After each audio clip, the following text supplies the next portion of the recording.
You ever buy something and then maybe a day or two later, you're looking at it and thinking, wait, why did I actually buy that? It probably wasn't just the price or the features, was it? Well, today, we're going to pull back the curtain on those hidden forces that are really driving our decisions. Let's dive right into the fascinating world of sales psychology. So here's the game plan for today. First, we're going to talk about the emotion that drives a sale. Then we'll get into Dr. Robert Cialdini's legendary 6 Pillars of Persuasion. After that, we'll look at 3 more really powerful techniques.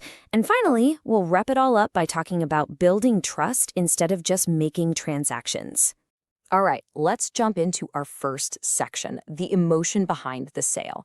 This is where we're going to bust that old myth of the perfectly logical buyer. So let's start with the big question, right? When you're standing there looking at a product or you're scrolling online, what is it that actually makes you click buy now? Is it really a carefully calculated decision, or is there something else going on? You know, we love to think our choices are all based on logic. We compare the price, the features, all the specs, and data. But if you look at the other side, the real drivers are things like trust, hope, fear, and that deep-seated need to belong. In a head-to-head battle between the logic and emotion, emotion almost always lands the knockout punch. And that's really the heart of it. Sales psychology isn't some kind of trick to convince people they need something new. Nope. It's about understanding the wants and needs that are already there, deep inside them, and then just connecting the dots to show how what you have fits into their life. This quote from Sabir Nagiev just hits the nail on the head. We feel first, and then we use logic to justify that feeling. I mean, think about your last big purchase. You probably felt excited or safe or something, and then you started talking about the price and the features to make it all make sense. The emotion came first. Okay, so building on that whole idea of emotion, let's get into a really foundational framework here. We're talking about the brilliant Dr. Robert Cialdini and his world-famous 6 Pillars of Persuasion. And here they are: reciprocity, scarcity, authority, liking, social proof, and commitment and consistency. We're going to walk through each one, and I promise you, after this, you are going to see them absolutely everywhere. First up is reciprocity. This is that gut feeling you get when someone gives you something, and you just feel this little pull to give something back. The classic example? A free sample at the grocery store.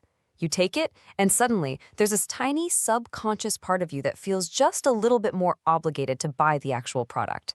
Ah, scarcity. You know this one. It taps directly into our FOMO, our fear of missing out. The moment we think something is running out or an offer is about to disappear, it suddenly feels way more valuable. That limited time offer sign creates an urgency that makes us want to act now. Next up is authority. We are just hardwired to trust people who seem like experts. It's a mental shortcut, right? So when a toothpaste ad says it's trusted by dentists, they are totally leveraging authority. We figure, hey, the dentists know what they're talking about, so we don't have to do all the homework ourselves. The liking principle is so simple, but man, is it powerful. We just prefer to say yes to people we like. It's why brands use friendly salespeople or relatable influencers. It builds this positive emotional bridge that makes us feel good about the product, too. And then there's social proof. We're social animals, right? We look to other people to figure out what's cool, what's good, what to do, especially when we're not sure. This is why online reviews and a recommendation from a friend are gold. If everybody else is loving it, it must be pretty great. And if you need proof for social proof, well, here you go. Get this. A staggering 74%, that's almost 3 out of every 4 people, have bought something just because an influencer they follow suggested it. That is a massive number that shows just how much we trust the recommendations of people we admire. And finally, number 6, commitment and consistency. Once we make a decision or commit to a goal, we have this deep psychological need to stick with it. So if a product aligns with the goal we've already set for ourselves, like, say, getting healthier, we're much more likely to buy it to prove to ourselves that we're the kind of person who follows through. Now, Cialdini's 6 pillars are the foundation, but let's quickly touch on 3 more really practical techniques that are all about building a real, genuine connection. We're going to look at compliments, steady communication, and unity. They might sound simple, but they are incredibly effective. Let's think about this for a second.